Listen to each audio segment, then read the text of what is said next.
soothing therapeutic massage, and much, much more. But guys, let's be honest, you can buy a facial or massage anywhere. But at Beau Visage, you're not just buying a service. Instead, you're bringing your guest a true luxurious spa experience. Believe me, this place is great. And you'll never go wrong buying a gift package to Beau Visage. Plus, all their packages are very competitively priced and easy shopping. All you have to do is call them at 303-779-5002 or find them online at bvspa.com. This holiday, give her the gift of rest and relaxation, a luxurious gift of Beau Visage. Call them today, 303-779-5002 or bvspa.com. That's bvspa.com. Dan Jacobs for 303 Law 4040, and I'm here with that beautiful voice you hear on the other end of the phone. Oftentimes when you call 303 Law 4040, it's my lovely wife, Kimberly. Kim, I know you and I had so much fun the other day. We actually met with a couple that had been in an accident up north in their house the other day, and Randy was so excited. He's like, I can't believe it. It's the lovely wife. She's right here in my kitchen. He's too kind. It was really great to meet him and his wife and his pets and just be able to help them. I think it helps that when you answer the phone, when people call 303 Law 4040, it makes things, I know calling a lawyer can be scary, but I don't know, your soothing voice just makes it a little bit easier. Well, I just want to help. That's all. And I know how to do that. I love the holidays. I always like to wish our listeners happy holidays. Would you like to do so as well? Absolutely. Merry Christmas, everyone. I hope you have a wonderful new year. And I hope you never need us, but just in case, save that number in your phone. You never know when you're going to need it. It's 303 Law 4040. That's 303 Law 4040. Want to look 10 years younger and lose 20, 30, 40, 50 pounds before spring? Then it's time for Soda Weight Loss. Soda Weight Loss works without drugs or crazy side effects. In fact, our disclaimer would sound like this. Side effects of soda weight loss may include looking better than you did in high school. Friends asking, okay, seriously, what are you doing? Long-term confidence, increased energy, the urge to take more photos because you actually like what you see. I'd been wanting to lose weight and I tried on my own. I'd been seeing things for soda and I was like, okay, I gotta go see what it's all about. It's a great idea. It's a great experience. And I couldn't be happier, honestly, with the results. You do not have to use weight loss drugs to lose weight and enjoy a healthier, I look 10 years younger version of you. With Soda Weight Loss, you get round-the-clock access to your own personal nutritionist, and right now, when you join Soda Weight Loss, your partner joins for free. Visit sodaweightloss.com. That's SOTA weightloss.com. Soda is, say it with me, state of the art. Do you own a small business? You need to hear this. A seismic shift is coming. It's time to get super sure. Not kind of sure, not pretty sure, but super sure. Coming soon. KKFN and KKFN HD1 Longmont, Denver. You're listening to Denver Sports 1043. The Fan. Welcome to Denver Sports Tonight. Taking a look at the biggest stories in Denver sports. From your online home for the best opinions and information on the Broncos, Nuggets, Avalanche, Rockies, and more. DenverSports.com. And it is Denver Sports Tonight on this Tuesday night in the Mile High City. He's Marcello Romano. I'm Will Peterson. We will roll with you for the next hour. Man, oh man, Cello, I've got one seed clinching scenarios for your Denver Broncos by late Sunday night. Hey, and I also saw that you wrote an article today, right? On Denver Sports. I write articles most days, yes. Yeah, but it was interesting because now it's like, were you just fooling with us? Did you not really believe? Now you're at the point where it is, you've fully come over that they not only can win a Super Bowl, but would be a disappointment if they fall short. Yeah, I don't know if disappointment if they fall short. I think they need to get there, for sure. I think the AFC is wide open. Lamar's maybe not going to be in the playoffs. Mahomes isn't. Burrow isn't. 3 of the 4 elite QBs we've known for the last 6 years, 75% of them are going to be on the sidelines, more than likely, for this postseason run. So, yeah, I think it'd be disappointing, and I'm glad you brought up my article. We can start there. I think it now officially feels like the Broncos can win the Super Bowl. I think that's what Green Bay did on Sunday, man. It was just an ultimate litmus test for the Broncos in terms of high-quality NFC opponent here at Empower Field at Mile High, and they're down 23-14 in the third quarter. And that was a little bit of panic time for Broncos country, and they quickly reminded us, no, guys, this is how we've played all year. Don't panic. PS2 makes an unbelievable play, the closing speed on Christian Watson, and the Broncos outscore the Packers 20-3 the rest of the way. So, Yeah, man. I think Sunday got me over the hump that there's a real shot we're at a parade in February. And I can't believe I'm saying that out loud. December 16th, it would be about 2 months from today. Feels more real than ever, my friend. Yeah, well, and it's because, listen, I know they were down in that third quarter, but you got to go back to that Riley Moss PI call. I think was a garbage call, and it was probably more of a reputation call on him being the white shadow. I don't think that call should have been made. And if you throw that out, because they score after that, right? Jacob scored the very next play. Plus, that was a third down play. Am I right? Correct me if I'm wrong. Green Bay would have had to punt it if there weren't a flag. Punt. Now, Moss, there's a lot of replays. Moss got a little handsy there. He did get a little bit handsy, and the reputation is earned at some point. I've seen him do much worse. This is just my opinion. I get it. Listen, it was very controversial. If you're a Packer fan, you're probably like, hell yeah, it's interference. I looked at it differently. I tried to look at it as objectively as I could. But, you throw that out, that's another touchdown that was – you had another play to convert on it. But you throw those things out, and the Broncos were kind of heavily in control of that game. Yeah, 20-3 down the stretch was unreal. Yeah, and Bo played his best game as a pro. I'm seeing the chatter today. Is he the best quarterback from the 2024 draft? Well, the numbers say so. Jaden Daniels had a great rookie year, fell off a ton this year. Drake May's getting better and better, but he didn't – lead the Patriots to the playoffs. Now, we're close in his rookie year. Resume-wise, Bo Nix has the most complete one, and I thought that was the best game of his career. I did on Sunday. I'm trying to think of one better. Now, there was a lot of good ones down the stretch of last year. There was. But this to be, now you have the expectation. People are kind of calling you out whether or not you're for real or not. Could this be sustainable in the fashion that the Denver Broncos are winning football games? And all he did was go out and answer every question there. 300 yards and 4 touchdowns against that defense? And they're playing for some. It's not like the Packers were taking it easy. No, the North is, you could go from the 1 or 2 seed to the 7 seed just like that. There's a lot on the line for that team. So with all that said, I think with their swagger and confidence right now that the Broncos becoming champions on February 8th doesn't really feel that crazy. No, I think it's crazy for us to say it outside. I think in that room, they believe it, and they've believed it for a while. I think you're starting to see some of the statements after the games, the Bo Nix of we're overdogs, their actions before the game, because I think it was a statement game for both teams, and they were both trying to enforce their will before the game even started. You're talking about the scuffle we saw along the sideline. Yeah, with the Packers, trying to intimidate the Broncos, and I forget the dude's name who rolled by, but Singleton gives him a little shove, and it turned into like a pregame brawl, which I thought was awesome because it means the Packers looked like they thought, you guys aren't ready for this yet. You're not here. You're not on our level. And the Broncos answered before the game and all the way throughout until the final whistle. So let me ask you this then. With this 11-2 or 12-2 record, 11-game winning streak, does the parade route need to be mapped? Here's my problem with it. I'm a little apprehensive, Will, because of what we talked about last week, where you were like, it's all right if they lose a couple. No. One. One with the caveat that the Patriots lost. And guess what happened? Well, the Patriots now did you lose. beat what could have been the most formidable team on your schedule left on Sunday. A lot of people would have thought that was going to be your toughest game because we don't know what Kansas City was going to be doing. We obviously know the answer to that question now. Nobody's saying that the LA Chargers can't win a football game against the Broncos because they've done it the past 3 times. But that was probably the most difficult one. I'm just wondering, I think it's hard to say it. I want to say it. I want to believe it. But it's like, here's the big thing. The one pushback I'll have on your point earlier in this segment about 3 of the 4 guys are going to be home. Mm-hmm. Now, they have no Mahomes. Lamar Jackson may or may not get in. Yeah, he's the iffy one, but we know Mahomes and Burrow will not be in the dance. Watch out for Josh Allen and the Bills. Just because of the way that they've been winning these games.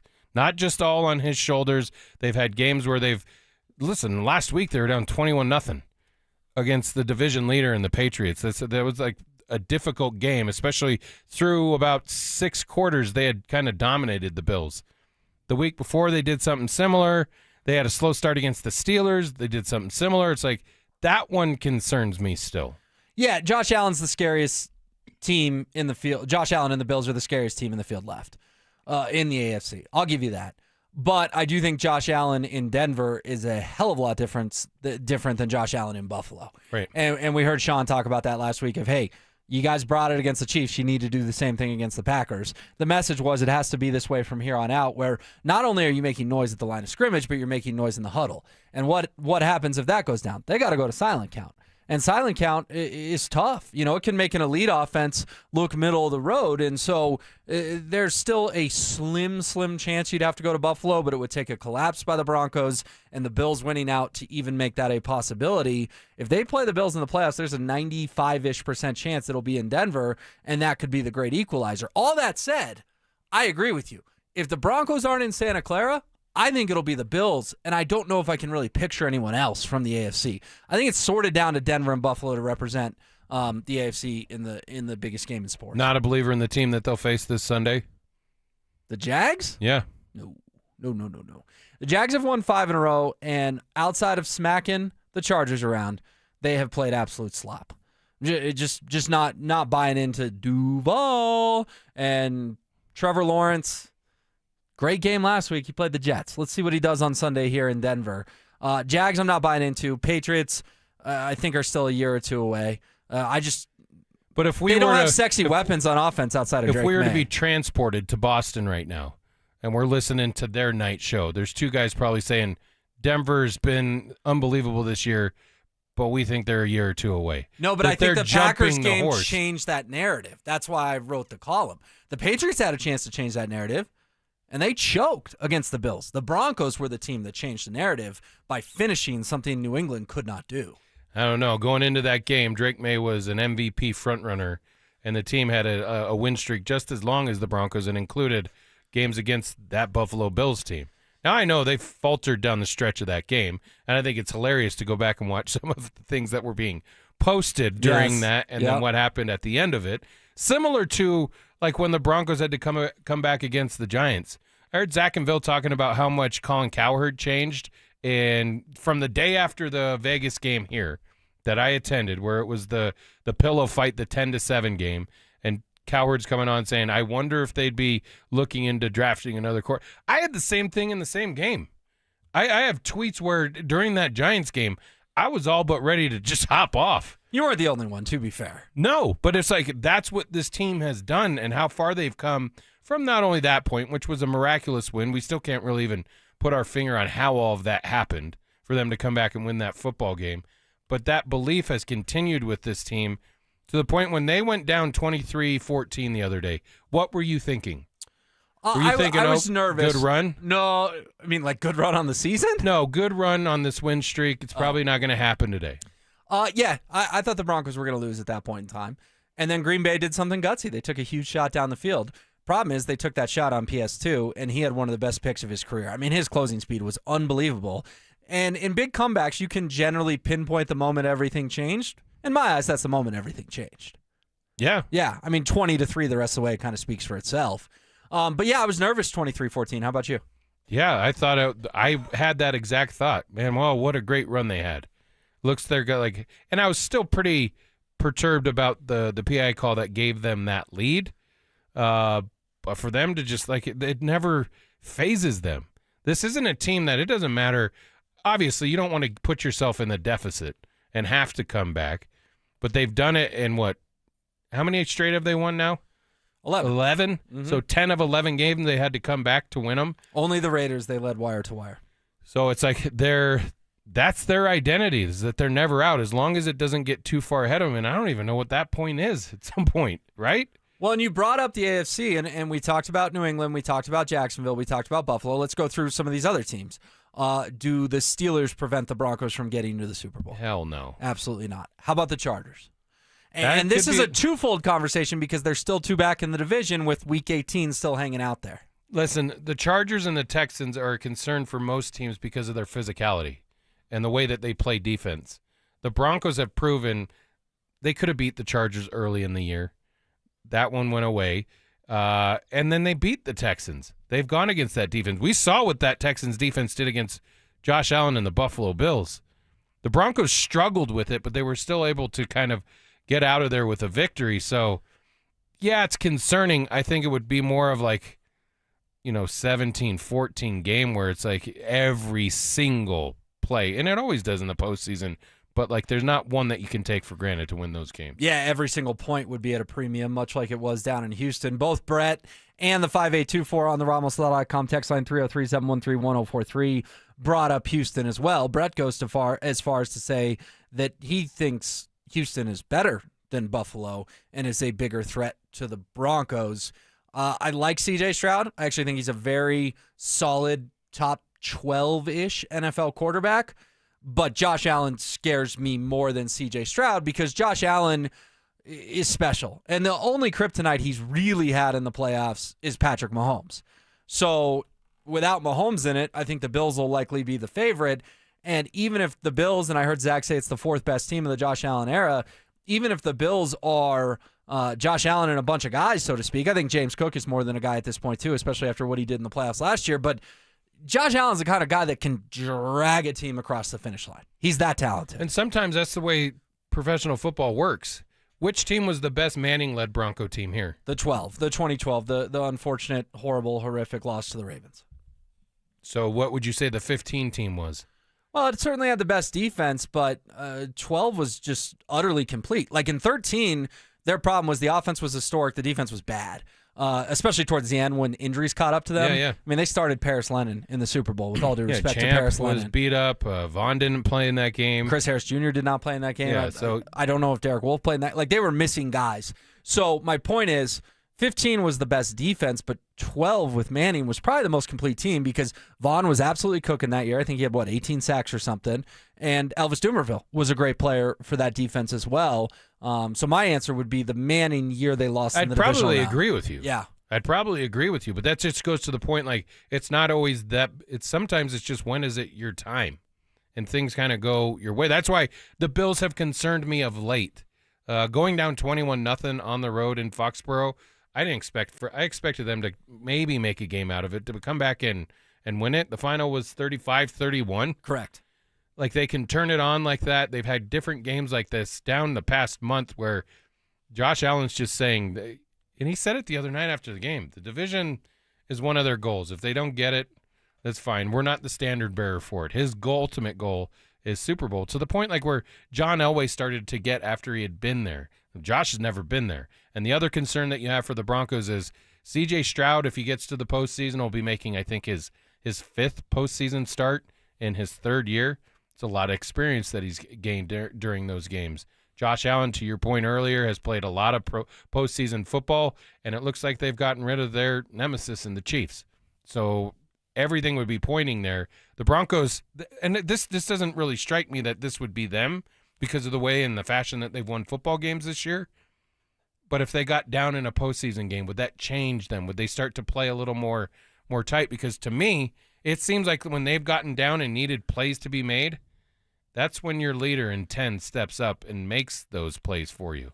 Yeah, and I think Bo is just so irrationally confident that I don't think the postseason would bother him. And I mean irrationally confident as a compliment, right? Like, yeah. And let's be honest, he's playing in the NFL. He's one of the best quarterbacks down the stretch in the NFL. I mean, he's fourth in MVP odds, guys. Think about that.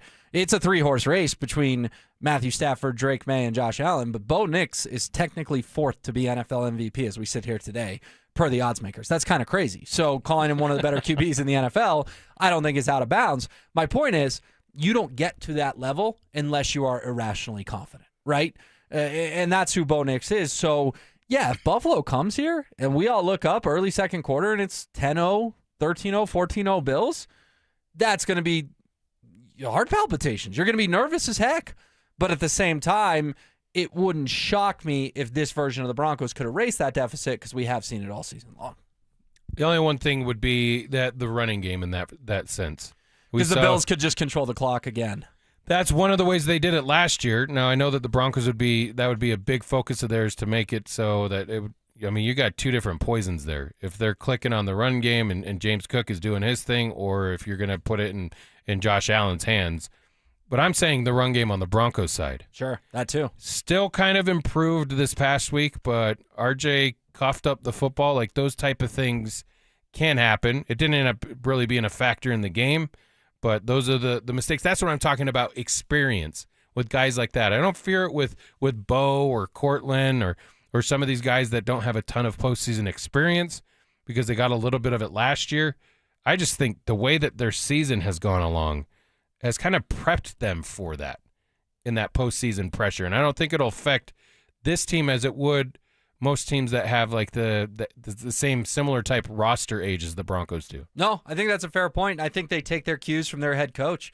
And their head coach is kind of a riverboat gambler. At least he has been this season. I mean, the 2 4th downs he went for against the Packers, he got one early, and it was a brilliant pass from Bo to Sutton that ultimately put the Broncos up 34-26, but then they didn't get 2 of them, and the defense had to make 2 more stops. I actually had a friend, a colleague tell me, it's all that crazier that Sean didn't go for 2 in Cincinnati last year, if this is his personality this year. Yeah. But I think last year he knew the Broncos were still a couple steps away. I think this year he's like, I'm shoving the chips all in because what did he tell Charles Robinson in August from Yahoo Sports? Yep. This is a Super Bowl team, and everyone mocked at him, and everyone laughed at him, and we wrote 100 articles about it. We talked about it ad nauseum, and Sean was right. Sean was right. I mean, clearly when you win 11 in a row, you are capable of going to and winning the Super Bowl. 11 in a row is a big enough sample size. That's no longer a fluke, and people can complain about the one-score games. That's a pattern. The Broncos are good, and they know how to close out games. Oh, and he's like kissed the ring at this point. I mean, he looks like he's a prophet almost. Like when we saw the way that the season started, in some of those games, the Jets game over in London, the Giants game for majority of that football game before the final 6 or 7 minutes of it, it was like we were laughing at the idea that this team could. We were like, damn, at that point, can we just get back to the postseason? And they didn't lose those games, and then they just kind of stacked win upon win upon win. Where back when he said it, we were all, dude, why are you putting that type of pressure on your team? Sure. A young team, are they going to be able to handle it? Those are all valid questions at the point, but they've answered it every which way they can. All right, what else stood out from Broncos and Packers on Sunday? We love to look back on Tuesdays when you and I hang out here on Denver Sports Tonight. So much to unpack. I mean, when there's 60 total points in a football game, there's a lot to digest. But what else were your biggest takeaways from arguably, maybe not even arguably, perhaps the Broncos' best win of the season? That Cortland Sutton's still the man, dude. Like, to be honest with you, like there was people have been trying to get him closer to that pasture, like put him out to pasture at some point, and we've heard it for the past couple years. He's not a true number one. He's a guy who can go up and make plays, but he doesn't have breakaway speed. Correct me if I'm wrong, but I think he had the fastest run catch that the NFL has clocked this season at like 23 miles an hour. I didn't catch that. Wow. We'll look that up during the break, but I'll confirm it. I'm pretty sure I saw that. So for him not to be fast, for him not to be a number one type guy, and then for that short little stint where it looked like Troy Franklin was getting all those targets, in a big-time game when you need a play to be made, and I've been saying it, I said that when they were struggling, like, go to your playmakers. Mm-hmm. Go to those type of guys, and Cortland Sutton showed out in a big way on Sunday. No, I love that. That's a great takeaway. 7 catches, 113 yards, and a touchdown. Had the huge one on 4th down that I mentioned. Had the other big one down the right sideline. And, little nugget, did you catch this? He passed Ed McCaffrey for the 5th most receiving yards in Denver Broncos history. That's significant. I mean, he's now a top 5 receiving leader in this franchise's very storied history, and he did it with... he's been here since 18, so he did it with the Drew Locks of the world. The injury. And the Teddy Bridgewaters and the Case Keenums and ripping his ACL in Pittsburgh. So that was cool for Cortland. Real quick, can you guess the 4 that are still in front of Cortland? It's got to be Rod Smith. He's number 1. This is for yards? Yards. So he passed Ed McCaffrey. He's at about 6,200 for 5th all-time. DT. DT's number 2, the late, great Demaryius Thomas. Is Shannon Sharp on that list? He is number 3. You are on fire. It's almost like you read my story about this. I didn't read your story on this. This last one's going to bother me a little bit. It's an older school name for sure. Steve Watson. Not Steve Watson. Good guess. Very well respected in Broncos country, but not, and maybe I'm showing my age here, I'm 35 years old, but not often talked about maybe as well as he should be, especially because he's 4th all-time in Broncos receiving yards. Give it to me. Who is it? Lionel Taylor. Okay. Yep. So Lionel Taylor. I was going to go with one of the Amigos, but I don't think they played long enough here for it. I mean, for them to get to that spot. But Cortland Sutton's about 600 yards behind Lionel Taylor. So knock on wood, fingers crossed, all the good health. He will pass him early to the middle of next season for 4th all-time. I don't think he's going to get to Rod. Rod's at like 11-3. Yeah. Cortland's about half that right now, a little more. Well, Rod should be in the Hall of Fame. He should. He's going to be the one to keep an eye on. Obviously, DT was Cortland's mentor when he first got here. We miss him every day, and he's at about 9,300-ish. So could Cortland get to 2? Yeah, he could pass DT if he plays another 4 or 5 years. Is he going to get to 1? That's going to be tough. But still, I love your takeaway from that game being Cortland Sutton. The one I want to give you, and you did mention the fumble, and I think the fumble is critical. You can't have fumbles in big games, and he had a fumble on the very first drive. But R.J. Harvey, man, scoring his 10th touchdown of his rookie season. If I had offered you that in training camp, you would have signed up for it in a heartbeat. 10 touchdowns is a lot of touchdowns. Yeah. I mean, a majority of it came because of what they were doing with J.K. Dobbins, like in the pass game early. But, I mean, give me another rookie that's even what's the nearest rookie? Is it Travion Henderson? Probably, and he really hasn't gotten the ball until the second half of the season as well. But he's showing that not only was he good out of the backfield, but these past few weeks when he's been given the opportunity and they're kind of committed to him. I know he had the mistake the other day, but I'm confident in R.J. Harvey back there. I am too. It's like a couple weeks ago, I know people were like, get him out, give someone else a shot. It's not going to be good enough. I'm comfortable with R.J. Harvey now. I think we're on the same page there. I think the R.J. Harvey slander needs to stop once and for all because 10 touchdowns in a rookie year when he wasn't the featured back kind of a big deal for the majority of the year is a big deal. And then Dante's got something for us here. I was just saying I have the numbers if you want them. Genty's at 8, Henderson's at 8, and then there's 4 guys at 7. Is R.J. Harvey going to mess around and win Offensive Rookie of the Year? Is that even really on anyone's radars? We can look up what the odds makers have, but is it going to be Travion? I don't think it can be Genty on such a bad Raiders team. Ekabuka is a guy to look for. The receiver down in Tampa. He started hot, but has kind of slowed down. He sort of petered off. He's had some key drops. What did Rob Gronkowski? Did you guys catch Gronk trying to say his name? No. Oh my gosh! It was Dante said it well. Ekabuka. I don't know. Egbuka. You had me second guessing it after I said it. Well, you weren't as bad as Gronk. Let's put it that way. So that was my other big takeaway was R.J. Harvey. Let's chill on the slander for him, and obviously Cello. The defense really woke up in a big way, kind of early in that third quarter after the Moss PI, the Jacobs 40-yard touchdown run. I mean, they made Jordan Love's life really tough down the stretch of that game. Not only that, but there was a bit of arrogance, and I'm not even talking about just like the players. But just that organization kind of rolled in here and I asked James this on Freshly Graded last Wednesday. I'm like, why are they coming in as a favorite when you guys have had very similar type seasons? Right. Like, I would go back, like, take me five weeks back, you'd have been like, hey, Jordan Love or Bo Nix, who do you take? And I think a lot of people probably would have lent towards Jordan Love. You're going to answer that question differently with a handful of quarterbacks now.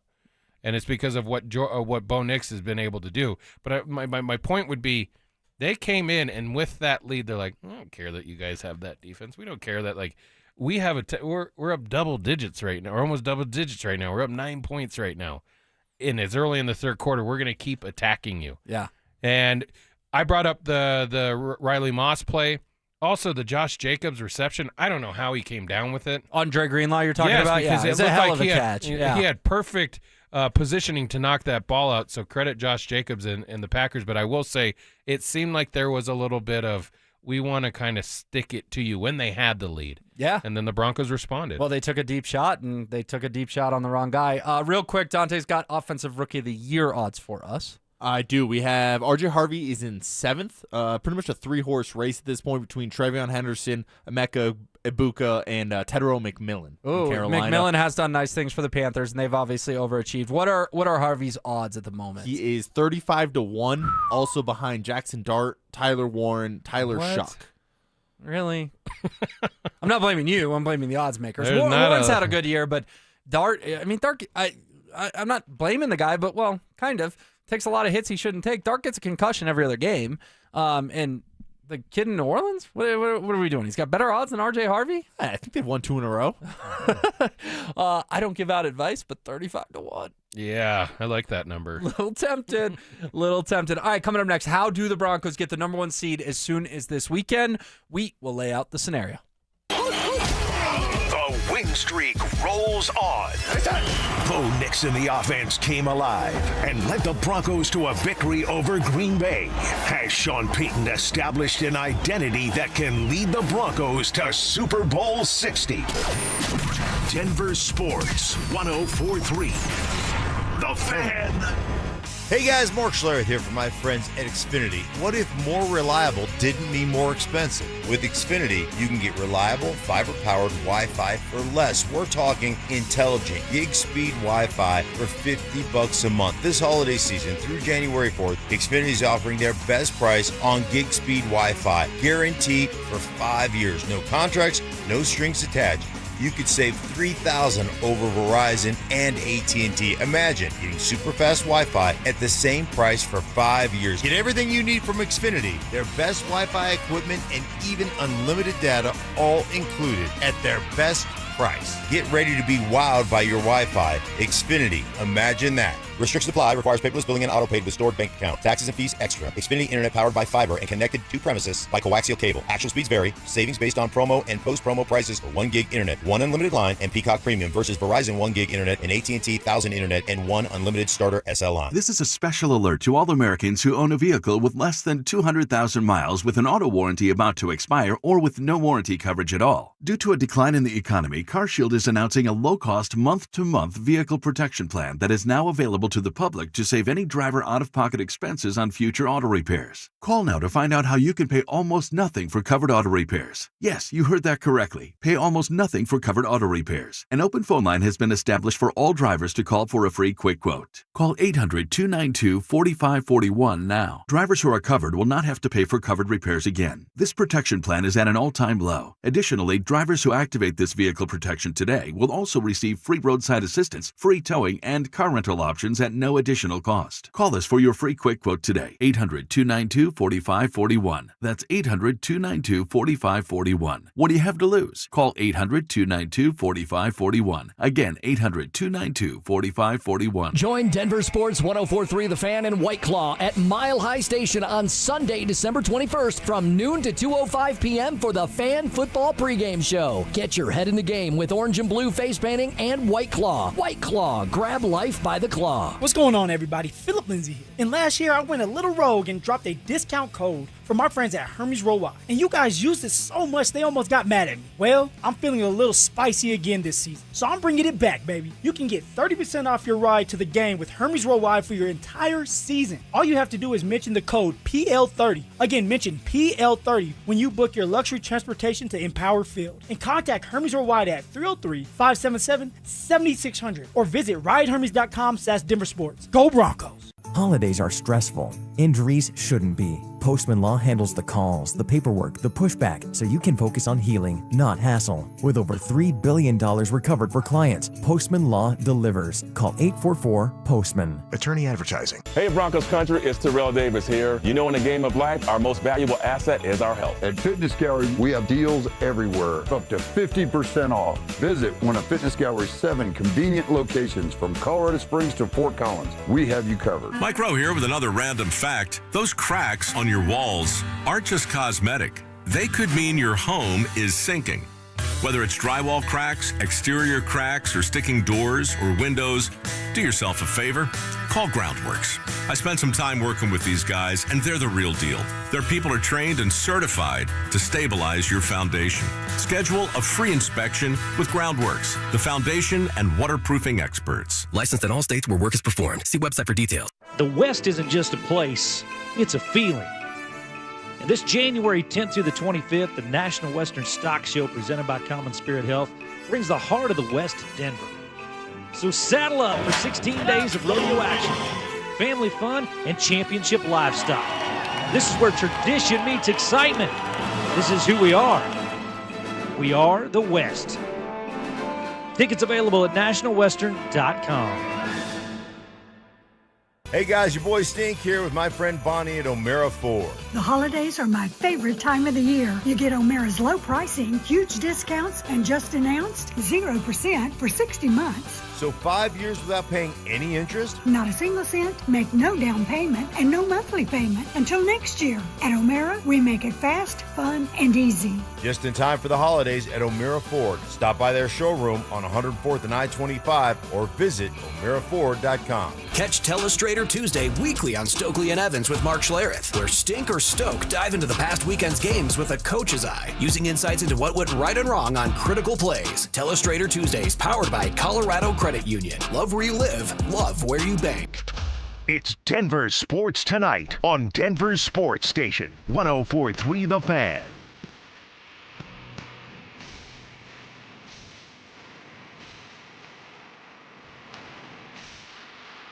All right, so believe it or not, the Broncos can clinch the number 1 seed this weekend. Yes, it's December 16th, and we're talking about the Broncos wrapping up, of course, not only the AFC West, but the AFC in general. What you mean, Cello? You win 2 home games. You are going to Super Bowl 60. You ready for me to lay out how this happens? Yeah, give me the scenarios. All right, so first and foremost, the Broncos have to win. Duh, no brainer. And we'll get more into the Jaguars as the week goes on. The second, because there's 4 things that have to happen to just be 1 seed bye, home field throughout, all that good stuff. The second is the Chargers have to lose or tie the very close to being eliminated Dallas Cowboys. That game's in Jerry's World. How do you feel about that one?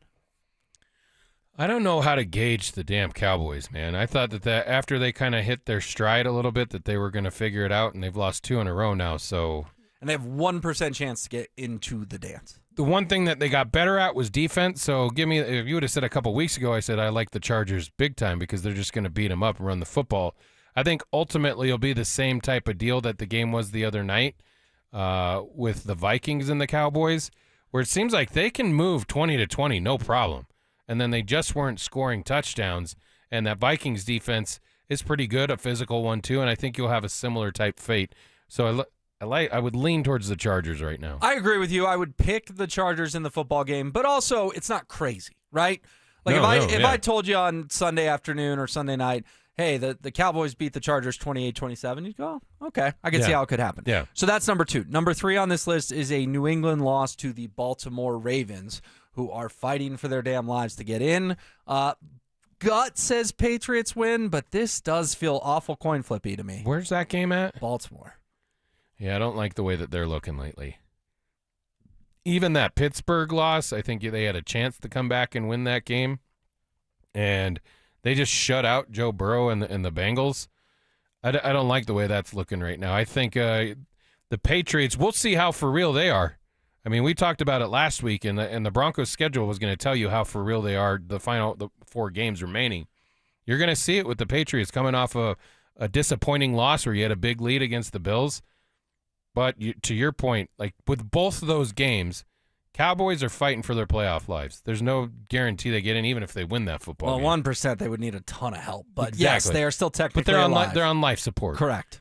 And Baltimore just saw the Steelers go out and get another game last night against the Dolphins, so they are seriously on life support. That's the one team, like, scary if they get in. I just don't know if they'll get in. I would lean towards Baltimore in that game. Yeah, no, I would too, and the Broncos would need that in this scenario to clinch the number 1 seed. And the final one, this is where it's not going to happen, my friend. They need Buffalo to lose or tie to Shedeur Sanders and the Cleveland Browns. We say that, but we've said there's so many survivor picks this season in 2025 or the 2025 season where we're like, how the hell did that happen? Like the Rams going into Carolina 6 days after Bryce Young and the Panthers put up like 80 yards of total offense against a Niners team where Brock Purdy was just handing out interceptions like he was Jameis Winston. And then they beat the Rams. It's not going to happen, though. So I agree with you. It's not going to happen. Yeah, I don't think it's going to happen. But can you imagine Shedeur Sanders has his number retired at CU? Most people agree that probably shouldn't happen. But has his number retired at CU? The favor he could do to the Broncos on Sunday by beating the Bills and helping them clinch the number 1 seed and the bye. Probably not going to happen, but you never know. Shedeur, we are pulling for you. And then this is the AFC West because, we're going through 1 seed. We're dreaming big. But the AFC West, pretty simple. Denver win, Chargers loss or tie. That's how they win the division this weekend. And so we talked about that as well. Now, other side of the coin, and I'm not trying to be doomsday, Denver lost and Chargers win. Now all of a sudden you could go from the 1 seed to the 5 seed, which would not be ideal. All right, did you catch Ryan Clark last night on Monday Night Football pregame? I've been seeing a lot of it today. Oh, my goodness. So I think Ryan Clark was trying to compliment Bo Nix. Okay, I'm going to preface it with that. His delivery of complimenting Bo Nix while blaming him, at least initially, for the injury to Micah Parsons, a little unfortunate, about a minute long. Take a listen. Micah Parsons was not only a game changer for the Packers, but an organizational changer for the Packers. He had this team thinking about the superiority of this defense along with what Jeff Hafley could do from a defensive coordinator standpoint. But Micah Parsons is hurt because of Bo Nix. And I'm not saying it's one of those things that's Bo Nix's fault, but the violence in which Micah Parsons had to chase Bo Nix the entire second half was extremely evident, whether it was the touchdown to Bandy, the throw to Troy Franklin, getting outside the pocket and finding Lil Jordan Humphrey. You could see that Micah Parsons was the one person in pursuit of Bo Nix the entire day. And on the injury and on the play he was hurt, Bo Nix attempted to get outside. He found Mims, and you could see Micah redirect in order to keep him in the pocket. That was part of what he'd seen the entire night and the way Bo Nix was able to attack that defense. Bo Nix was amazing last night, and it's sad you lose a great player like Micah Parsons, but it was because of the effort he needed to give in order to get to Denver. All right, so uttering the sentence, Micah Parsons is hurt because of Bo Nix on national television, probably not the best decision. This was not Nix's fault, and any rational person knows that. I mean, injuries happen, especially non-contact ones, and they can definitely be fluky. That doesn't make them less devastating. Of course, it's a huge blow to the Packers, but they are no one's fault. Ultimately, I think Ryan Clark was trying to pay Bo Nix a compliment. He just did it in a super clunky way, Jello. I don't even know if I'd go that far. This didn't really bother me all that much. He uttered the sentence, Micah Parsons is hurt because of Bo Nix. That's what people are frustrated with. But there's context to it. If you listen to the very next part of the statement, he explains kind of where he's coming from. That the way that he was chasing Bo Nix around, that probably doesn't happen if he's not having to play that style of defense because no one was getting to him. I mean, Bo Nix was creating problems for that Packers defense, which had gotten a lot of praise this season about what they were and what they could become. And I think that goes back to my point of, like, there was a little bit of arrogance and they wanted to assert their kind of dominance on this Broncos team, who the way that I read it was like, you guys aren't ready for this moment, and we're going to prove that to you. So I give Bo Nix all the credit in the world. And I get it. If you cut it and you just kind of truncate it at that spot where he stopped talking for a half a second, you could say, what the hell is he talking about? But I think he did a pretty dang good job of, like, explaining what he meant by it. I think more of the praise should have been given to Bo instead of, like, focusing on the injury, though. Yeah. Because that's just unfortunate. It is. And he did say, quote, Bo Nix was amazing last night, but it was because of the effort Micah Parsons needed to give in order to get to Denver's quarterback. So, but it just, I don't know. You're right. We live in an era of people just watch 6 seconds. Oh, my gosh, I can't believe he said that. Micah Parsons' ACL didn't explode because Bo Nix did anything wrong. If anything, Micah Parsons tore his ACL because Bo Nix was too darn good. Is that what Clark's getting at the end of the day? Yeah. I think when him saying that he was amazing, it'd be like saying the Chargers are the reason that Pat Mahomes tore his ACL, and now which we've learned is his LCL as well. Yeah, but I mean, it was a play that's just football. It's super unfortunate, especially when it happens to the stars of the league. Guys that can change a game like those two can, it's unfortunate when they go down. And I don't care if you're a Broncos fan or not. It's difficult to watch a guy like Pat Mahomes have to kind of go through those struggles. We saw it with Brady. We saw it with Manning. He had to miss time, a lot of time, because of the neck injury. Never knew if he was going to come back. That just sucks because we're spoiled with our most popular sport, and you're losing some of the main characters from it. Exactly. No, I totally agree. Never rooting for injury, and quite frankly, the Broncos were better than Patrick Mahomes and the Chiefs this year, so they didn't need him to get hurt. You know, it's not like the Chiefs were 12-2, and people are going, oh, now that Mahomes is hurt, the Broncos got lucky. Like, they were better when he was healthy. Real quick thought on that. I heard someone say today that they think Mahomes is going to sit out all of next year while the Chiefs do an entire reset, and I about drove off the road. I'm like, you all are crazy. He's looking at this thing at 9 months, and he wants to be back for opening night or week 2 or week 3. I could not believe, and it was multiple hosts all agreeing with each other, that Mahomes is going to sit out all next year while the Chiefs hit the reset button. I just don't think that's how Mahomes is wired. I think Mahomes plays in 14, 15 regular season games next season. Ridiculous. Like, this guy, he doesn't get to his level with that kind of mentality. Doesn't happen. Yeah. I mean, the only guy you can compare what he's done to so far in his career is the GOAT. So and he didn't get there by going, let me be the smart guy here and sit out times. You remember when he had that high ankle sprain, and Andy Reid went right up to him and was like, I'm not putting you in. He's like, yes, you damn well will. I'm playing in this game. That's his focus, is to get back. He's trying to Adrian Peterson the thing. I totally am glad you said that, because I could not believe that there were 3 people sitting in a room together and all of them just said, yeah, he's going to sit out next year. I'm like, do you guys know who Patrick Mahomes is?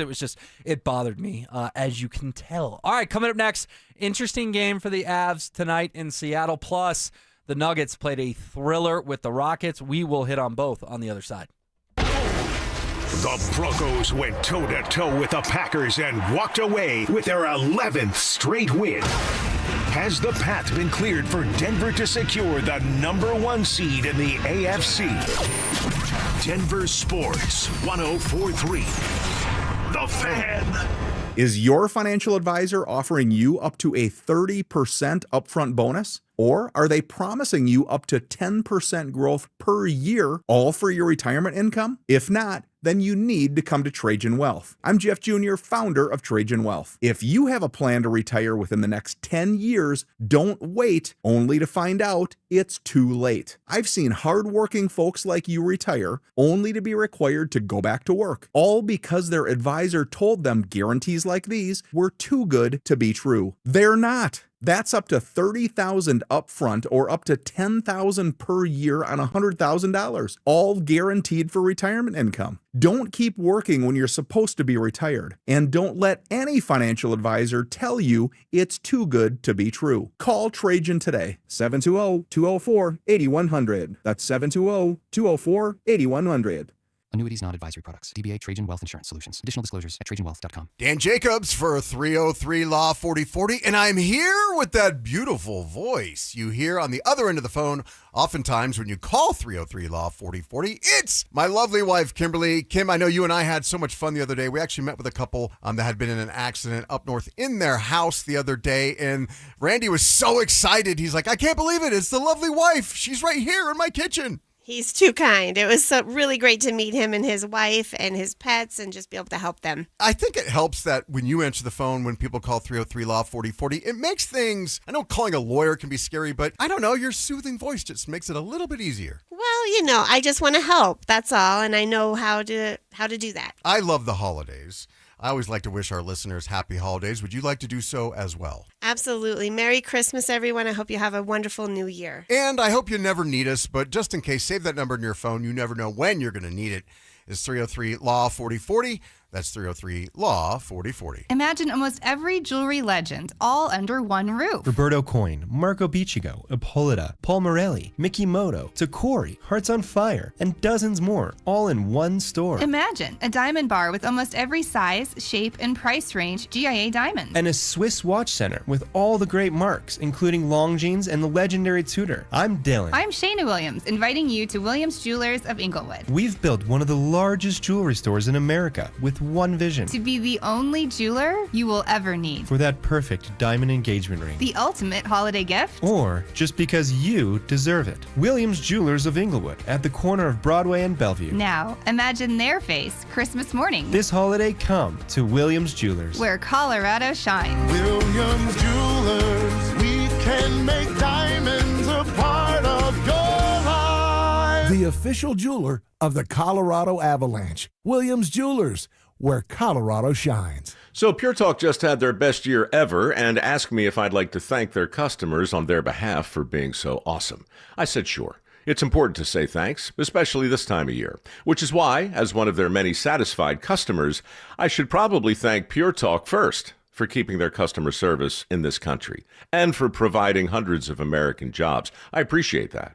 I also appreciate their Roundup program, which makes it easy to support America's Warrior Partnership and join the fight against veteran suicide. And I love that Pure Talk donated 1,000 hand-sewn Made in America flags to veterans around Independence Day. And of course, I really appreciate their generous support of my own foundation, MicroWorks, and their commitment to help us train the next generation of skilled workers. Having said all that, it's now my pleasure, on behalf of everyone at Pure Talk, to thank you sincerely for choosing to do business with an American wireless company that actually stands for something. And one more thing.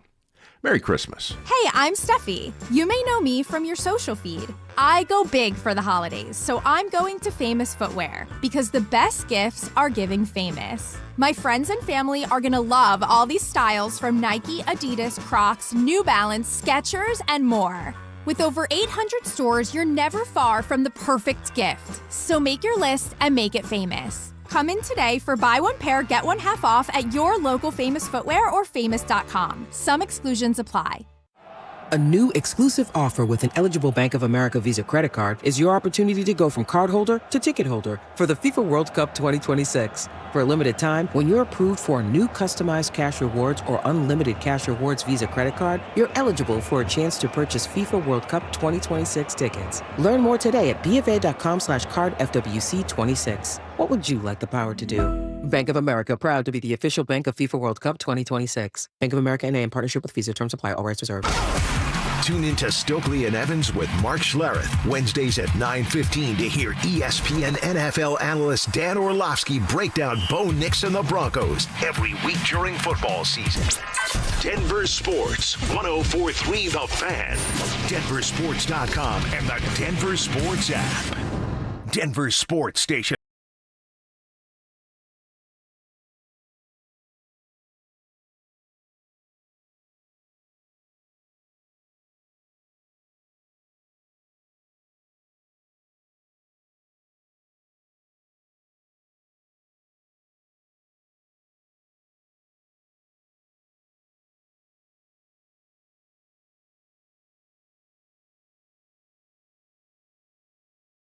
Was 18 to 24. I think what Cello and I are getting at is I'm not counting Mahomes out to attack this rehab. And you brought up the name Adrian Peterson. Yeah. Because what were ACLs before AP? A year plus. He did it in 9 months, and he kind of changed the course of history in recovering from that injury. So, Joe, it's a valid text, don't get me wrong, but we're just saying for people to utter out loud, Mahomes is going to sit out all of next year like it's a fact. We're just saying pump the brakes on that a little Plus, everyone's different. I was an athletic trainer in college, so it's just some people respond to rehab and therapy quicker than others, and some people constantly see setbacks. We never know what it's going to be, but I know his mindset will be, I'm getting back as soon as possible. And I'm playing week one. Yep. That's how he's going to attack this. All right, Nuggets and Rockets, absolute thriller last night at Ball Arena. Could be a playoff preview very easily, a Western Conference semifinal. Hopefully the Nuggets are the 2 seed and the Rockets are the 3 seed. A lot of basketball still left, but it did kind of have playoff previews type vibes. Nikola Jokic out of his mind, battling back and forth with, is it Şengün? I think that's the way Şengün, who is a up-and-coming rising star. 33, 10, and 10 for him. Nikola went off as well with 39, 15, and 10. But, Chell, I don't know how much of this game you caught. It was a real fun one, especially down the stretch. Very intense basketball for this time of the year. Caught the end, and I will say, and I've been one of the few people that's kind of defended Jamal Murray over these past couple years since the championship. And a lot of the criticism he has faced has been warranted. And probably some of it self-inflicted, to be honest with you. But the start that he's had to the season, the takeover that he kind of made in that overtime, is. I said this to James, I think probably months ago. Have you ever seen the movie The Town? This was when the idea. Who's in The Town? Ben Affleck. I can picture it. Yes, I have seen it. Yep. At the end when he's like, I'm not working for you. Mm-hmm. And he's like, I wouldn't take you without them, and I wouldn't take them without you. That's how I look at Jokic and Murray. When people were talking about, we need to get this dude out of here. And I think it's good. Like all the other moves that they've made, those pieces are starting to work out a little bit. And then just the mindset that Jamal Murray has come in with this year. And I always said it had to be on his terms. This couldn't be forced from a media perspective. Like, you need to be in better shape and do this, that, and the other thing. It was him that had to do it. It had to come from him, and it looks like he's doing that. Nicola's going to do his thing. And he did that again last night, and everyone's calling Şengün like a baby Jokic, but he was a better player last night. But it's just night that some of the supporting pieces are stepping up to the expectation that we have of them. Yeah, Jamal, 35 points on only 17 shots. That is wildly efficient for him. Nuggets get to 19-6. They're 7-4 at Ball Arena.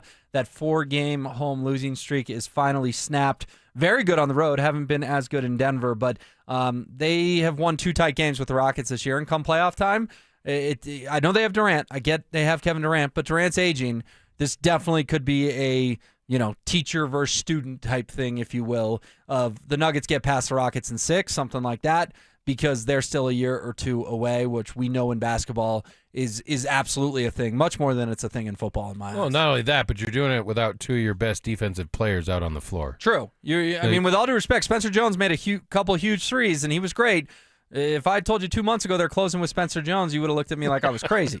You said who? Yeah.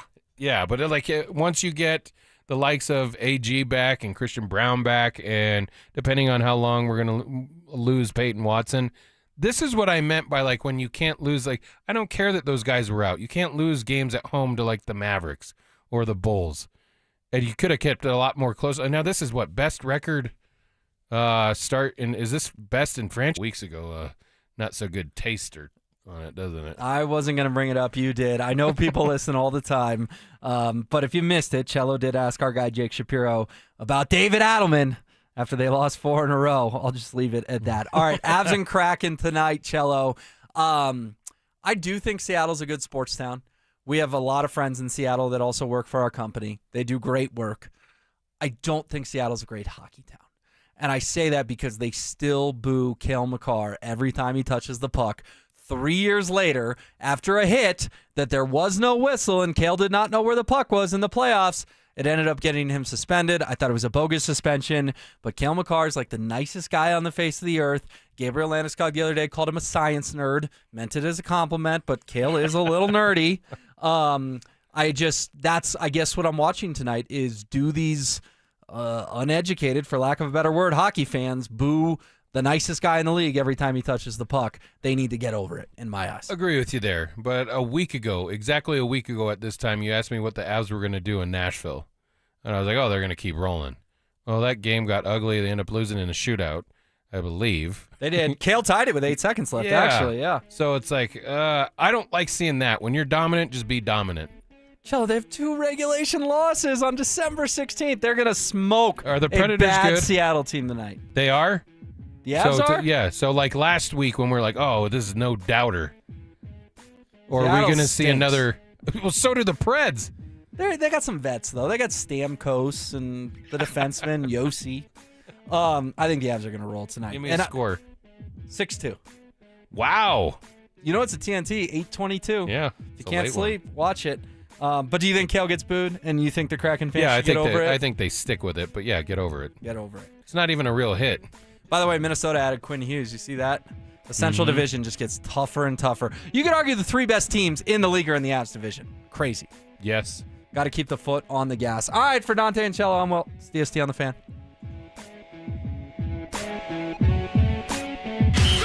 For the second straight season, the Broncos are headed to the postseason. Under the leadership of Greg Penner, Sean Payton, and George Payton, the Broncos have reestablished themselves as legitimate contenders. Say it loud, Broncos country. The Denver Broncos are back. Denver Sports 104.3. The Fan. The cold weather will be back. Brandon Stokely here from my team, ROX Rocks Heating and Air. Has another company told you that you need a new furnace? Time to throw in the challenge flag. Rocks Heating and Air offers no obligation, free